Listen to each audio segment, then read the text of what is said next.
Over to you, Tom. Hello, everyone. I'm Tom Fox, and I'd like to welcome you to our konaAI sponsored webinar. Today, we are going to take a look at innovation, AI, and compliance, and some other topics with two great compliance professionals, Dr. Hemma Lomax. I'm the son of a professor, so I always have to say that, and Chris Crowder. Uh, for those who may not know, our special guest, could you introduce yourself and tell us your current role? I'm going to start with you, Chris. Hi, everybody. Chris Crowder. I'm the head of compliance for North America at Airbus Americas. We have a commercial business, we have a space business, and a helicopters business in the United States. And we try to have the compliance program be uniform throughout. So that's my objective. And Hemma. And thanks for having me. I'm Hemma Lomax. I currently lead the Global Integrity Business Integrity Program at Docusign. And we like to say we're helping our business get where they need to go swiftly, safely, and strategically. So let's just jump right in. And if I could maybe ask where you would assess your AI or data analytics program is as we record this webinar or have this webinar in late October. And then we're going to go to 2026 in a minute. But what are some of the key strengths that you see with your program, or at least where you're trying to take it now, Chris? Sure. Well, I remember from my M&A days that I had a boss who told me never use the street light green, yellow, red on a project management, because you will inevitably always see greens and yellows and never reds. So if I take it from the perspective of project management, I would say it's green in the sense of it's on track. We are fully engaged and attempting to unlock the value that data analytics provides. We're not there yet. The transition between as it relates to getting SAP data mapped pulled out of our system and mapped to our technology, our data analytics technology is sometimes challenging, and so that has taken longer than we had hoped. I think that may be the case with other organizations. The approach to AI generally, as opposed to data analytics specifically for compliance, is much more robust at Airbus. Everyone has an interest, and they have the headquarters in Toulouse has rolled out a Google Gemini workspace that allows everyone to use the enterprise LLM model and not train the more generic model, and so the business data is protected. The use cases that are coming out of that are varied, and mostly, from what I've seen, mostly on the creative side, sort of people getting used to what the technology provides. But there are real issues coming up, and I'm happy to talk about that as we unbox the kind of issues, that the pros and cons of all this technology in our compliance and legal environment. And Hemma, I would ask you the same question, but I would add a couple of overlays because I had the opportunity to visit with you about your program. Number one, it seems to me you have been given a lot of freedom and flexibility to either design or explore your own program. So that's sort of, how has that leadership above you helped you in your journey through AI and data analytics, but also those who work or are on your team or in your team, you have also personally challenged.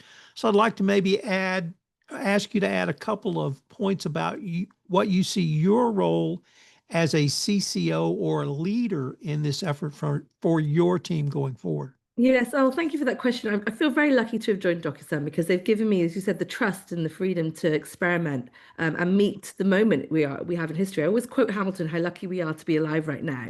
And our challenge as leaders is really just to meet that moment and ensure that our teams are doing the same thing. So I kind of describe us as a lab, maybe as an accelerator, this acceleration along a maturity curve that we all want as CCOs. We are now in a position to do that in very different ways. So yes, number one, I'm lucky that my leaders see the opportunity and trust that we can lean in there. And two things can be true. I like to talk about these things, the thing called the three horizons. There's business as usual, horizon one. There's what we'd like to be the future of compliance, Horizon 3. And there's the work you can do, Horizon 2, to bridge that gap. I encourage my team and myself to work in all three horizons simultaneously. So it's not, I don't have time for 3 and 2 because I'm doing one. Many of us could say that, right? The business as usual, we're drowning in it as we scale. But what we're looking for is to unlock intelligent systems at scale to support responsible global growth. I mean, I'm trying to support what the business wants, and I have to meet them where they're going. So we need to rise to the occasion. So that's the kind of mission, the goal. And when you ask about how we can inspire others to come along, we have to, what do they say about glass half full and glass half empty? Or what about glass refillable, right? It's like, do your part to refill the glass, whatever it might be. Do your part to be a creator of the future rather than a consumer. And so I've encouraged my team to do that, to design their own adventure almost. There's lots of opportunity here to improve the program and learn and be curious. And so I've asked them to do that. We'll talk a bit more about this later, I'm sure, but I've also asked them to hire their own digital assistants to do the job with them, to really identify, source, equip the technology, not just AI, but all the various things available to us to make sure that we're scaling. Because that's really the question is always scale. How do we go faster but stay safe? And so I want to make sure that they rise to the occasion as well. I've certainly encouraged them to think about designing the future of compliance with me. And that way, yes, the job probably will look different in a year, 18 months, 24 months, but they will have had a major hand in designing that. And again, we're not designing jobs just for the sake of keeping jobs. We're designing jobs to help the business do what it needs to do in the current environment. So lots of exciting examples I'll share in a bit with those. But the most important thing is to give a sense of purpose in this moment in history. Emma, you have used a phrase with me. You're not my leader, but perhaps you're one of my counselors, and you have counseled me to lean into it, to lean into the tools, to lean into the new products that are available. And so I was wondering if you might just kind of expand on that concept of leaning into it and why you find that such an appropriate phrase to use. And I'll say how it's had such an impact on me because I've told my wife, Hemma said I should lean into it, so I'm going to lean into it. Oh, I'm so glad to hear that you're leaning in. And I hope it's been fruitful. And I'm sure you'll be able to share why you continue to lean in and why it's worked for you. My suspicion is if we lean in, we'll be in stealth growth mode, we'll stealth learning mode. And that's really what we need to do for 2 reasons. One is because we're expected as chief compliance officers to make sure that the applications of the technology are safe and secure. The other is because we've got to keep up with the business. And therefore, we have a day job, which is making sure, I'm going to again use my 3 S's, I love to use them, that we're helping the business get where they want to go safely, swiftly, strategically. And if that's our goal, objective-centered risk management, we must meet them where they are. So there's no point us staying in our old ways of doing things if the business is now doing things differently. And so not only lean in to learn, but lean in to keep up, and lean in to make sure that we have what I guess the regulators would say risk-based effective risk management, effective compliance programs. We cannot do that standing still when the business is spinning around us so fast. So lean in by all accounts, because otherwise you become an observer and a commentator. And we're lucky with these roles in-house. We get the chance to shape the future of business. I always say the other side of opportunity is risk. So why don't we stay there in that lane where what do they say? Again, Hamilton, be in the room where it happens. Lean into the room where it happens. You don't want to be on the outside because just like anything, I used to be an academic and they'd say, Hemma, if you don't get into practice, you won't know what's happening. That's kind of metaphor for me. I need to be in there practicing, learning, and keeping up, I would say. Vince, I would like to bring you in for an observation. And let me introduce you first. You're the founder and CEO of konaAI, a Covisint company.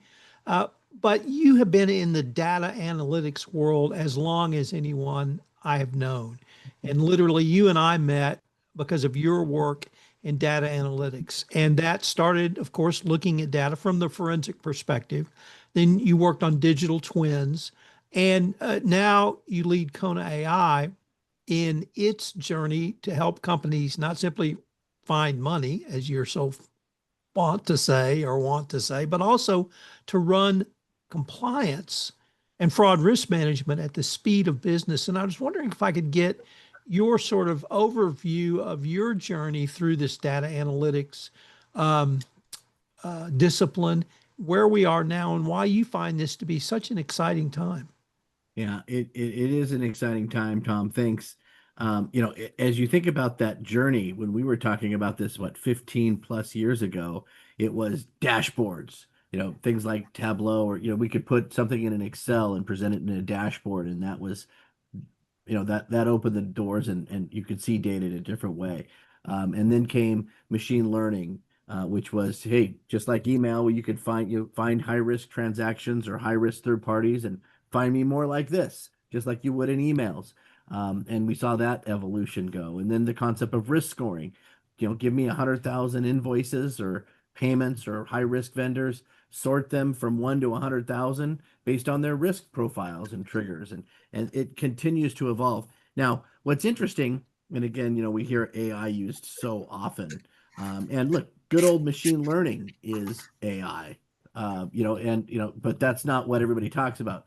Generative AI, which, gosh, has only been out since November of 2022, but has been popular over the last couple of years. And now it's agentic AI, which I think Hem and I are going to have a good conversation on that in a little while.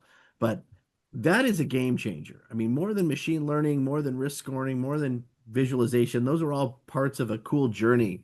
But the ability to create content, and it has its pros and cons, but with generative AI, the fact that we can now create new content from stores of historical data or stores of transactional data, risk or payments data, that you talk about, Hemma, bridging the opportunity versus risk and bridging that gap. There's so much opportunity for creativity and new solutions around it. We'll talk about this in a little while, but this idea of even how can we even have digital teams, or again, like you said earlier before, Tom, a digital twin? Well, digital employees or agentic employees that actually talk to each other. How do you manage and control that? The enterprise is moving in that direction. And I think, put compliance from the side, whether it's R&D or manufacturing or finance or other parts of the business, they're going to be looking at agentic AI to automate certain tasks just so that we can be more efficient. I saw an old example of, it was sad news 100 years ago when when horses were replaced with automobiles. There was a report that like 1 million jobs were eliminated because of the horse leaving the automobile. And that was devastating to many, many people, and that was tough. But think of the tens of millions, probably tens of millions of jobs that were created as a result of going to the automobile and what that did for society. I see that kind of example or kind of scale of magnitude in terms of changing. It's interesting, in today's Wall Street Journal, Amazon mentions they're doing some big layoffs, which is extremely disappointing and sad and going to be tough and painful. There was even press releases earlier, I think yesterday, saying, over the next 8 years, there's going to be hundreds of thousands of layoffs. But I think I don't look at that as a negative. It's going to be a transition. I don't think it's going to be pure play layoffs, but it's going to be people just retooling. And I think that's where we're going to have an opportunity to drive the business decisions. I think compliance is especially that exciting area. And Hemma, as you described, that we could be a part of that discussion. Chris, if I could pitch over to you, is the corporate headquarters for Airbus Toulouse or Toulon? Toulouse. Toulouse. You mentioned Toulouse.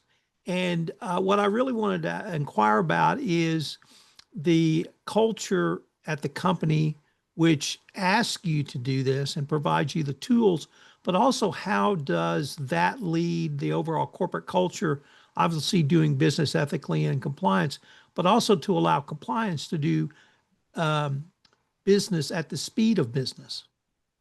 I think we have to talk about, or it would be helpful to talk about, the transition between the opportunistic vocabulary that is thrown around and the details of what is actually happening, right? And how generative AI can help us to be more not only efficient but less burdensome to the business.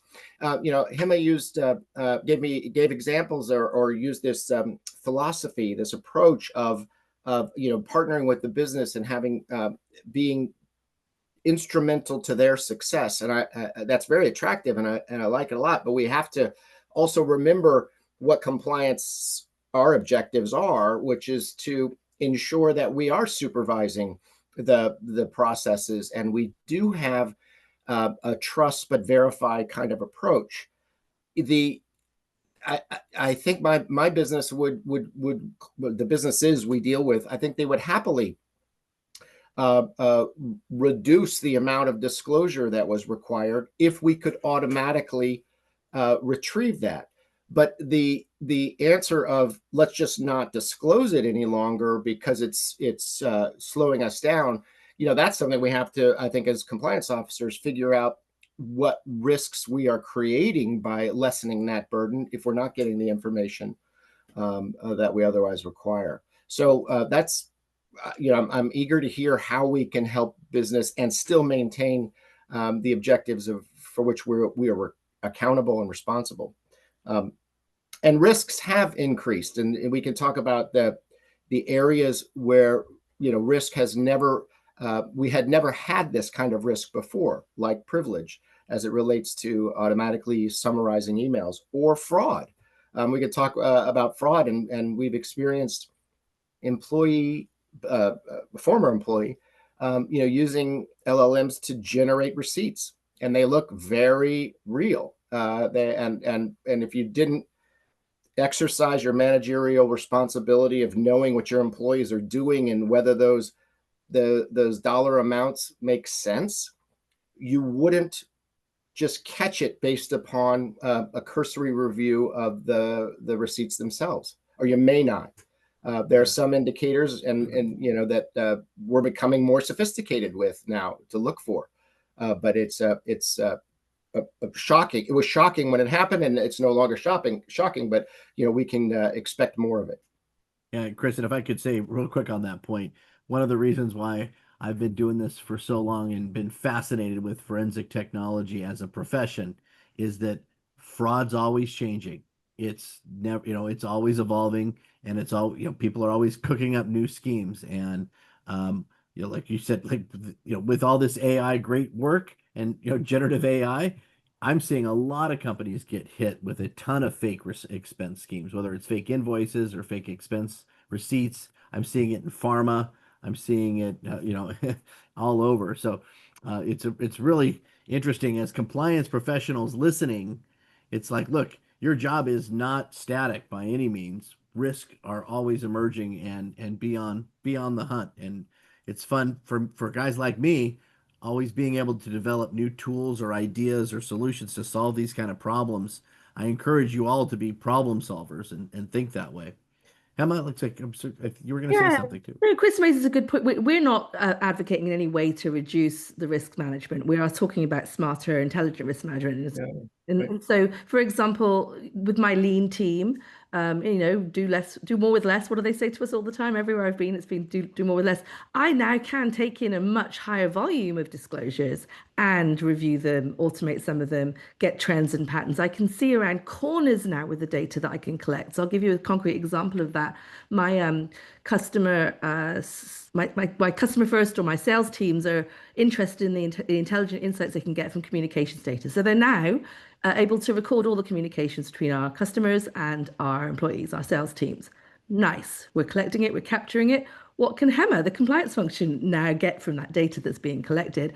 I could probably, a couple of years ago, I would have sent over a list of search terms, maybe the word bribe in 17 languages, whatever it might have been, and somebody would have manually checked for that. Now I can actually train their LLM to look for sentiment, look for clues, look for ideas. So, for example, this technology has been leveraged by financial institutions. This has been leveraged by firms that want to check for insider trading. The AI can be instructed to look for code language. It can look for strange communications between two desks that weren't normally there, patterns that you wouldn't have necessarily been able to see with the human eye. So we're talking about perhaps even preventing things before they happen. So it's quite exciting to think about what we can do now at scale with the technology, not less risk management, actually more. And I'm going to go one step further. It's not just a nice thing to have. I expect the regulators will expect us to be doing this, right? If we've collected the data or the data is available to us, why aren't we screening it. So if someone else in the company has got that data, it behooves me to go make sure I find an intelligent way to look at that stuff. Yeah. Also, we know, just to stick on the point of the regulators are also using AI much more smartly. I mean, back in July, Doge announced that it was building a tool to reduce the number of regulations. Literally going to look at every single regulation and look for duplications, look for things that were obsolete. We've got regulators. I think that one of the Danish authorities is now looking at all the regulatory filings to look for evidence and patterns of fraud. So if the regulators are doing it, we need to be thinking about how we can use what we've got or bridge the gap between today and 2026 to make sure we can keep up. So, lots of really, it's the imagination is our limit. What are the things we wanted to do but we couldn't do because of resources? We couldn't do because we didn't have the tooling. Now is the moment to ask. I'll give you one other example if it helps. We've got talked about agentic AI and agents, Vince. But what if I'm worried about what the agent's saying to the customer? Well, guess what? Now I can train the agent rather than just training all of the sales teams. I can train the person that the sales teams are going to. Again, if the employees are looking to let's say like a notebook LM or a policy bot to read the policies now, even if I don't create it, it's really easy to take some PDFs, put it into a notebook LM, and you have a policy bot. Training. Free, right? What if they're doing that? Well, now I get to train the policy bot to read the policies. You know what? Good news. You can write longer policies, even more detailed policies now, because no human's ever going to read your policy again. They're going to retrieve it through the bot. So through the bot. opportunities there abound. Just a few examples. I just wanted to. Tom had asked me about the central support for AI for the employee base. Airbus has 150,000 employees across the globe, so they have to take a conservative, rational approach, which I think they've gotten comfortable. Obviously, they've gotten comfortable with the Gemini and the Google contractual and technological arrangements that have been put in place. So we have this workspace enterprise. Hannah, you had mentioned stealth mode for learning. I can totally relate to that, and I think most people probably have a similar experience. But given the limitations that Airbus puts on the corporate network, we're not able to use anything other than Gemini and its enterprise version. At home is when I'm checking all these other LLMs and other tools and stuff. So my personal PC is polluted with different LLMs. It's the corporate environment. So I guess a lot of employees are like this. They have to bring their kind of stealth learning to work and then share it and get feedback and see if it might be something that we could leverage in the corporate environment, at the same time using the tools that they've already provided us. It's a great point, Chris. Look, only a mere 12 months ago, we were all writing policies saying, don't use AI at work. It's just crazy to think that now. But, mere 12 months ago, I remember a case, I think it was Samsung, where someone put some proprietary information into an AI tool. Boom, we were all scared. Many of us wrote those policies. If we haven't done an annual refresh, you probably still say the same thing. So it's a brilliant point you make. One of the things that we've got to do as leaders, and I'm not saying it's easy because it's my challenge too, is not only bring what you're learning outside to work, but convince work when a tool is really impactful and powerful. Right. But and it's not, obviously we don't want to bring things in that are clearly unsafe. And clearly there are controls, but a lot of my job is that. It's like suggesting going through the very laborious process. Now I'm a customer going through the friction of compliance, right? But it's worth it. It's worth it to start. Sometimes these processes take too long, and my advice is, well, start. If you think it's a good use case, it might take 18 months, but better to start today than wait another 18. So I'm not saying it will always work. I think it's a great point you bring up that many of us are hampered by our own compliance policies that say don't go so fast. But what I worry about is there are ways for our business to go fast that we can't keep up with because we're still in a queue to get a new tool, and we've got to be thoughtful about that. As I said, I've now realized that when the business brings on a new tool, I'm looking for opportunities to support them as opposed to bringing on my own tool to keep up. Right. But you're probably asking the right questions. If I could ask too, Tom, and before I mention, 2 pro tips. One, I encourage everybody to go take a 4-hour prompt engineering course online. Just learn how to ask questions of the bots. And in fact, it's funny when I talk about konaAI and wanting to give a presentation, I don't want to give a presentation about my product. I want to go give a presentation about how to do prompt engineering and how to ask the right questions to get, because then in doing so, they're going to love what you can do, the power of it. So again, prompt engineering is that skill of being able to ask the bots the right questions by formulating the right queries. It's like there's so many things it could do to get good answers. And the other thing, Hemma, you bring up, and I don't think the market knows of the solution. And again, what my parent company, Covison, is basically, this is their core value, what they're building now. And you'll see more in the market like this. But as companies are building agentic AIs and agents all over the place and in different departments, this is a compliance question. Who's managing all these bots that are being created all over the place? And is there some development framework to make sure that they're not going out on the internet or they're not exchanging information and what have you? And so you're going to see tools like this, what we call it the agentic AI tower, or it's an AI tower. It's a development framework to say, look, put your policies in here. So when the corporation develops agents, it's within some kind of framework that doesn't go rogue on you. And I think you'll see in 2026, 2027, I'm pretty sure that most, especially, enterprises will have some kind of agentic AI framework. So it's not all rogue and disparate. I want to go back to a theme that both Chris and Hemma talked about, and it's the human in the loop. Hemma, you used the phrase, the ability to see around corners. Chris, you talked about the need for human oversight when it's review of these fraudulent AI-generated expenses and is an employee outside their normal expense reimbursement request. So I wanted you both to say a few words about the need for that human in the loop, but how that can really empower us in compliance by allowing us to see around those corners. So Hemma, you want to tell us how we can see around corners?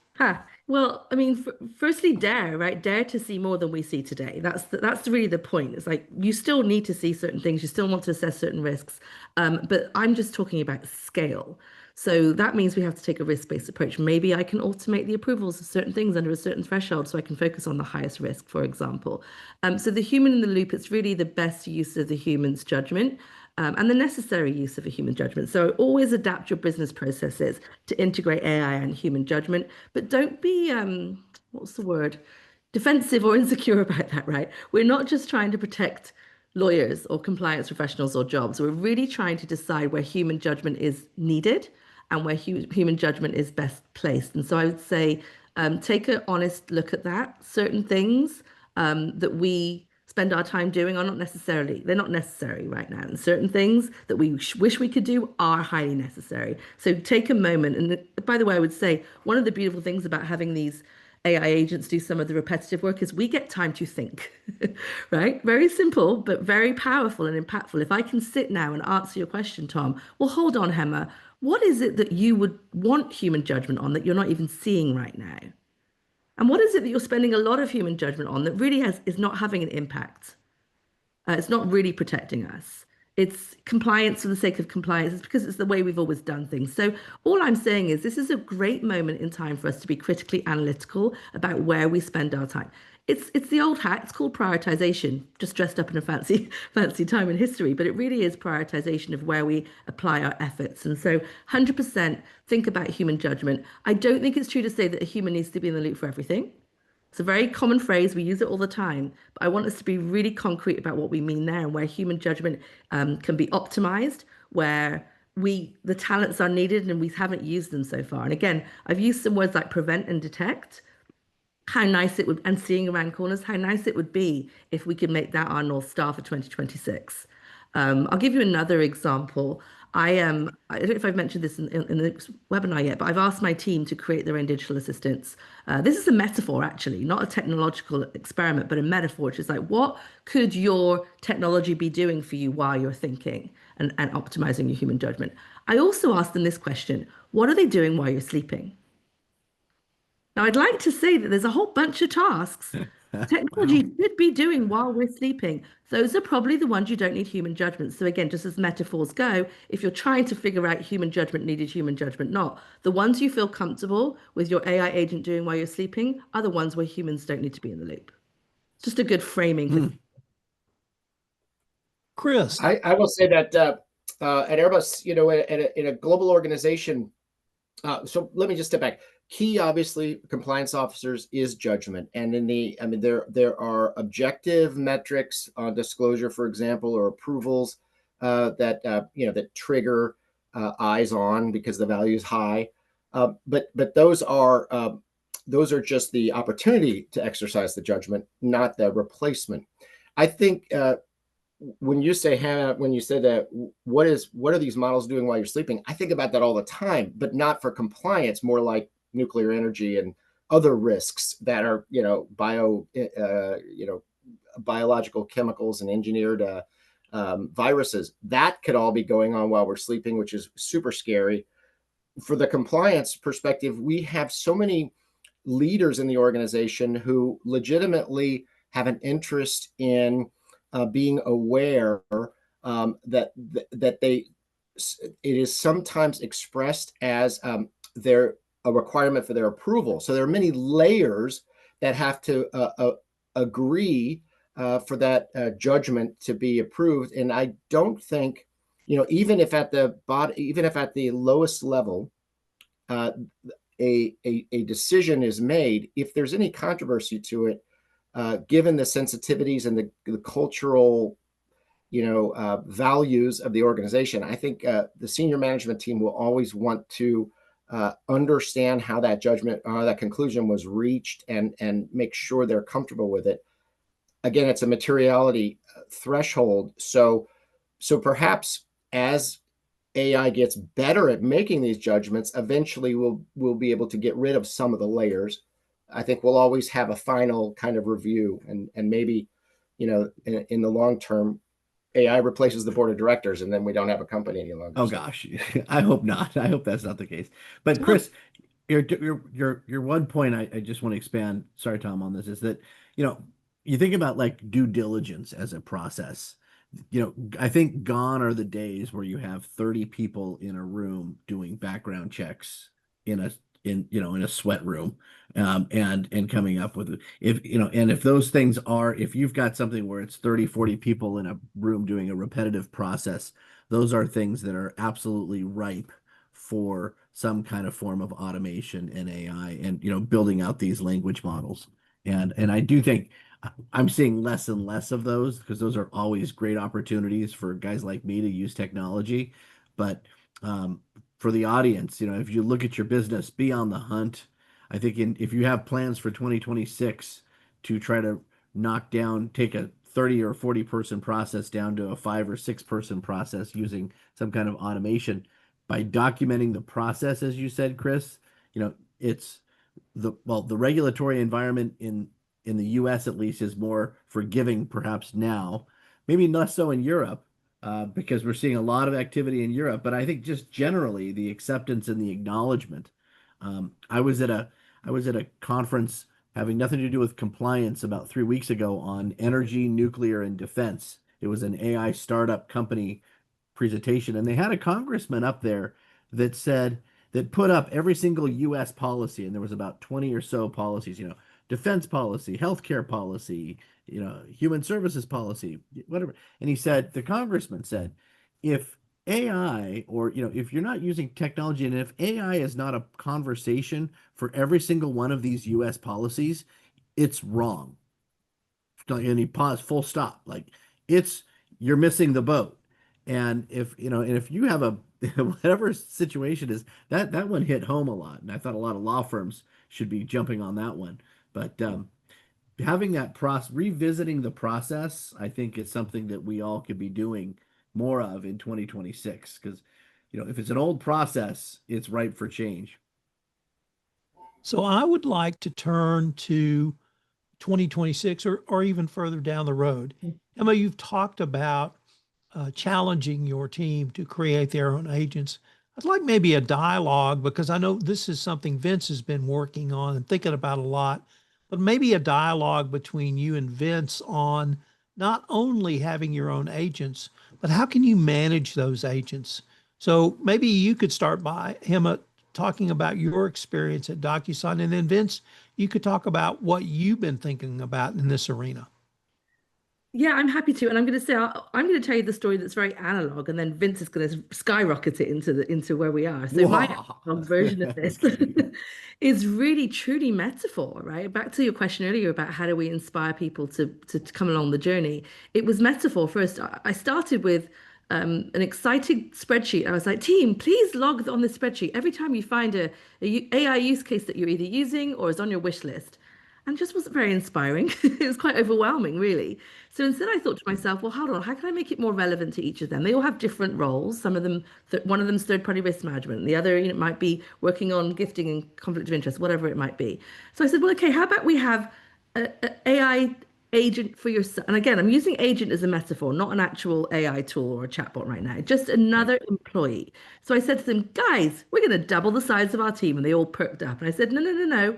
I don't have the budget to hire anyone, but you all get to be supervisors. They were like, oh, perk up again. Supervisors of what, Hemma? Supervisors of a digital employee, I said. Then what I need you to do, as I think I said already, is I need you to go use a GPT if you want, use a Gemini, whatever it is. Go ahead and name them, write them a job description, write them a 90-day onboarding plan. And those three tasks were then twinned with and rewrite your own job description at the same time. Again, feel free to use AI, but the task was to really imagine, firstly, how the tooling can help us. And they didn't have to be experts in what was out there. They just had to think of, as Vince said, what are we doing every day that we don't want to be doing again this time next year? And this really, this idea of unleashing the talent on my team. I have this hashtag, no talent wasted. And I'm worried about these smart people that are doing the same thing over and over again. Oh, fuzzy match resolution, right? Nobody wants Oh, to do that as their full-time job, is my assumption, right? Maybe some people do, no disrespect if you do, but I figured maybe we could give an opportunity here. So hashtag no talent wasted, exactly. I asked them to go ahead and do that. I think I might have mentioned I did one myself as well. It was not just them, it was me. Mine is called Otis, Optimizing Technology for Intelligent Systems. Cute, but it's thinking about what I'm trying to do, what's my goal. And then as I write the job description, I start thinking of all the things that I either can and already outsource to the computer, as it were, the web or the AI, and things I would like to.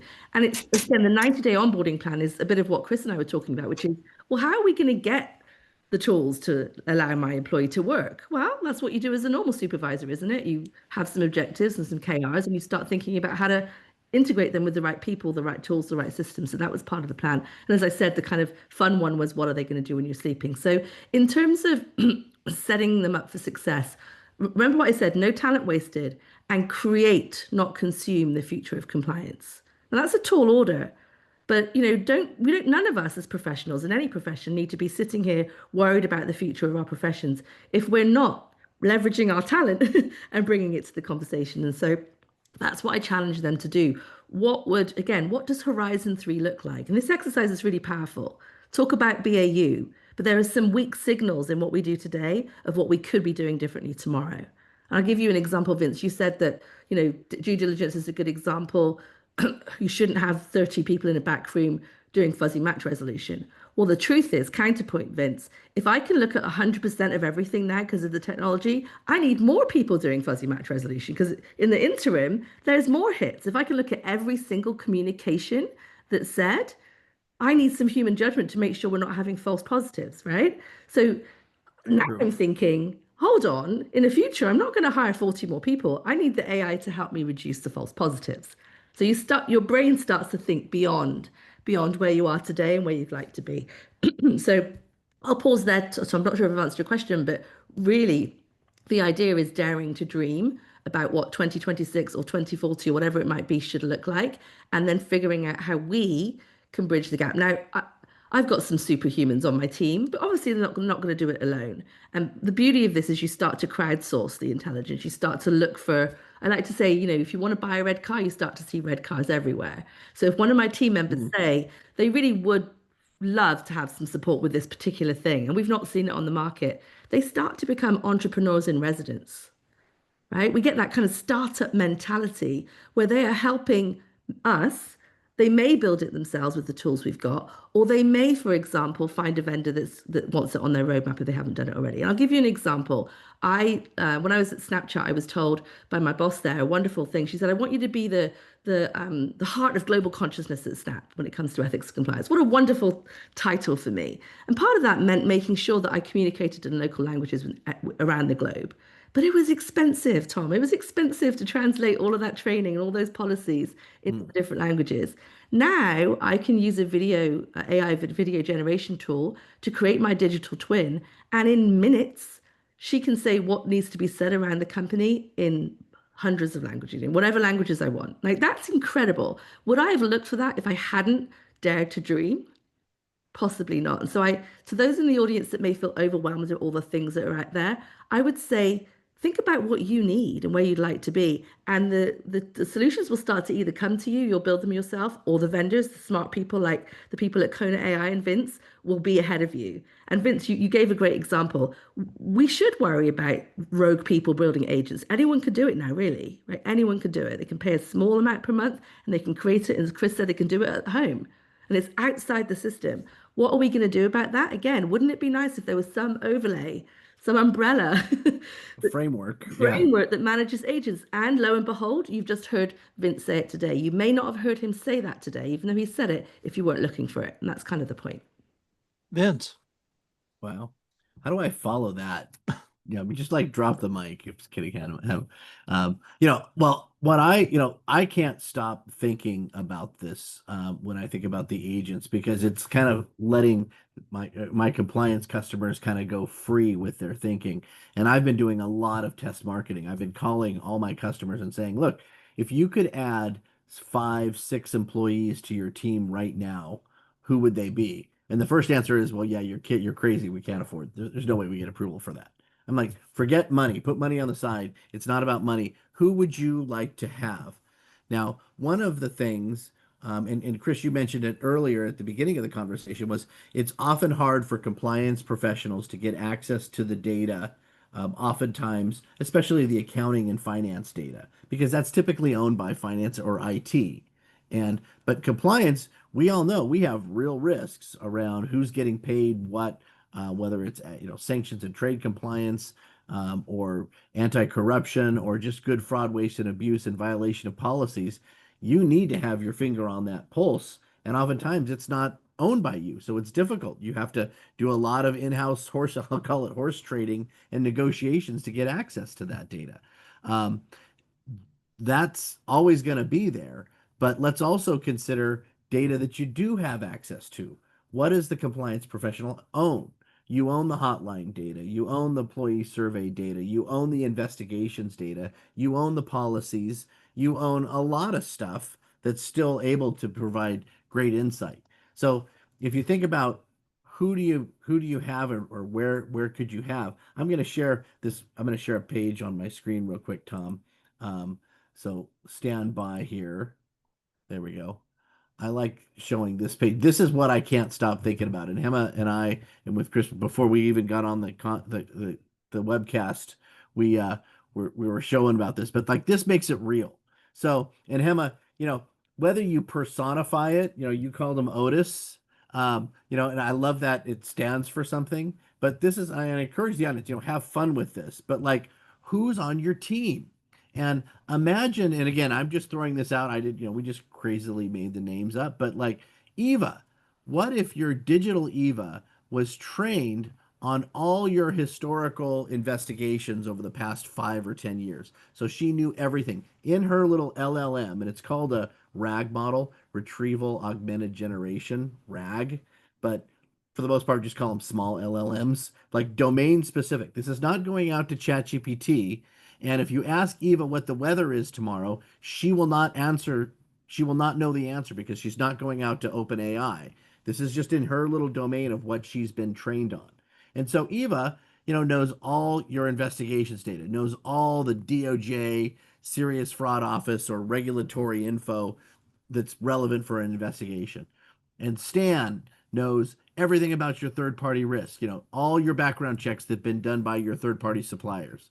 It's all your watch lists and sanctions databases, all the surveys, and even connected to your ERP systems for contracts or what have you. And so, you can imagine this, helpline, all your, let's just say you pull in all your Navex data, your Salesforce, who's hitting target, who's not, all the employees tied to your CRM, what have you, policies, that's an easy one. Load up all your policies and maybe all your employee survey data. So you can ask it questions around pulse of the company and tone by Brazil, by region. What's the overall sentiment or net promoter score, for example, of my team in Portugal and compare it to the team in Canada. I don't know, and you get some insight from the survey data. So these are the types of things that you could ask that would take a lot of time and hours to go research.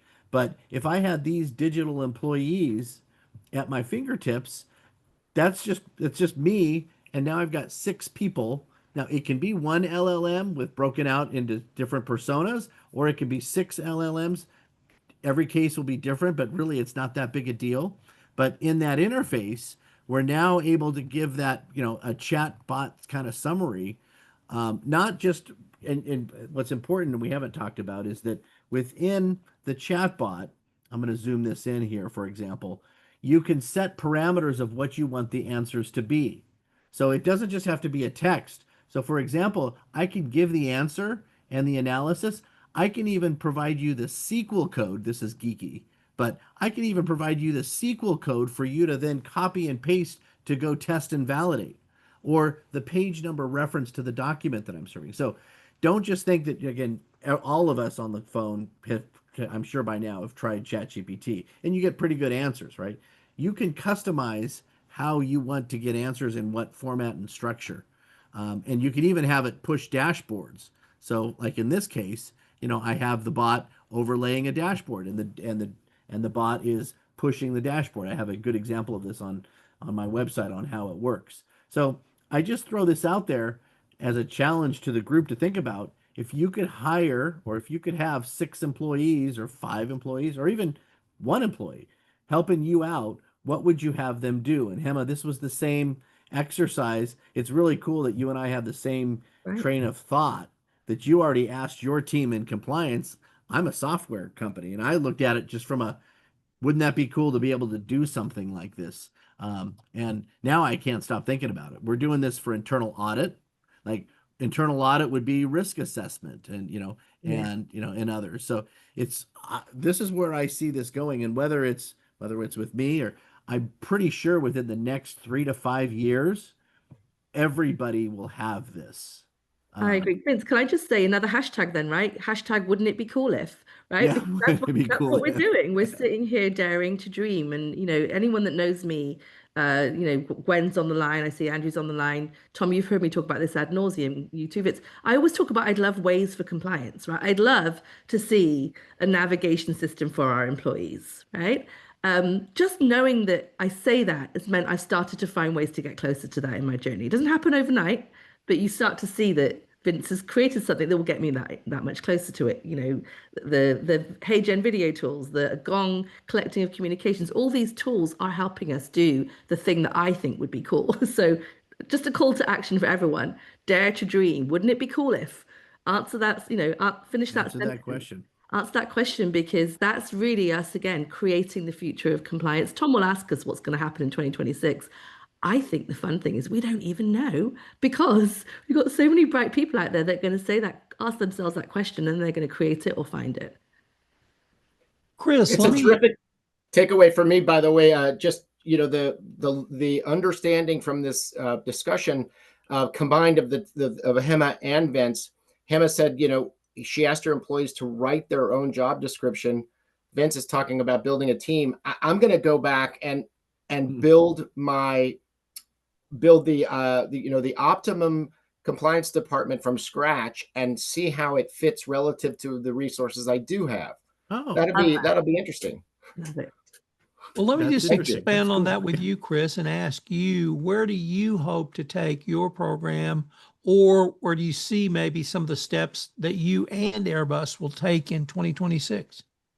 I think the opportunity for us is to, we've been working with providers to come up with a mechanism for uncovering anomalies in our data relating to overpayments and fraud.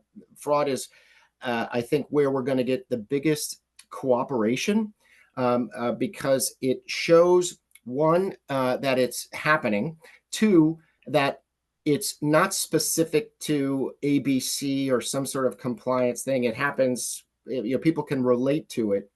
And I think therefore we'll get increased cooperation from the other functions and really a sense of shared purpose, as opposed to being like, I'm coming up with some sort of bot that's going to be looking over your shoulder and people are nervous about that. I think it'll be viewed as kind of a team effort that everyone wants to contribute to and see the results of. So I share the enthusiasm. I think it'll be good for compliance and for our industry. Guys, we've got about 10 minutes left. So I wanted to do not really a lightning round, but maybe some final thoughts. And since Chris just went, I'm going to ask you, Hemma, to give your final thoughts. And then, Chris, if you could have some of the events, maybe you could wrap us up at the end. So, Hemma, final thoughts. Oh, well, I'm probably going to say what I always say, which is be a creator, not a consumer of the future of compliance. I'm lucky that I've got a team of 6 people to brainstorm with and crowdsource a team of 6 people to crowdsource ideas from. But I also have this community, this beautiful community to crowdsource from. And so I encourage everyone we're great sharers, aren't we, in the compliance profession? We're very kind and not competitive. So get out there, be an entrepreneur in residence, create a community of practice, get together with your peers and ask the questions that Tom's been asking us, because together we can do hard things well. And as Chris said, it's very exciting. I'm enthusiastic too. I'm thrilled to be in this role at this time, and it seems like, despite the anxiety in the world, it's also a period of great opportunity. And I think, Vince, you should hire Hemma as your spokesperson. Yeah. If you can afford it. It's funny. We're drinking the Kool-Aid. It's so funny. It was we're spot on. Yeah, and I would, I love this idea. Like I said, I can't stop thinking about it. Once that light bulb turned on, it's like, oh my gosh, where you show me the agents, and how now, and again, and let me go back here. It's not replacing the employee. It's not, it's enhancing. I mean, it's really the difference between a typewriter and a computer, that we will just do more. I encourage people to Google or ChatGPT, which you would live, whatever you like now. But Google what Parkinson's law is. And it says work expands to fill the technology void. And that whole question, Hemma, of do more, you're always asked, and compliance is always asked, do more with less, or at least we're going to double the business, but we're not giving you any more people. What are you going to do about it? And do more with the same resources, or hopefully not less. But this is a way that you can increase productivity by doing it, and go through that exercise of not just what their role is. I love how you asked your team, hey, describe your job description. Because to me, and then from that step, you then map to the data sources. Because for me, I say this a lot when I speak, data analytics does not start with the data. And people say, what? Data analytics doesn't start with data. It starts with your risk assessment. It's like, I don't want to, and for Kona, it's like I tell people this, I don't want to be your solution for your 3rd or 4th largest problem. Because guess what? You're not going to work. That's not your priority. I want to be the solution for your number 1 problem. So what's number 1? And so when I think about like what's on your priority list, what do you need more help with? What, if you could add more people, what would they be doing? This is where agentic AI could be really helpful.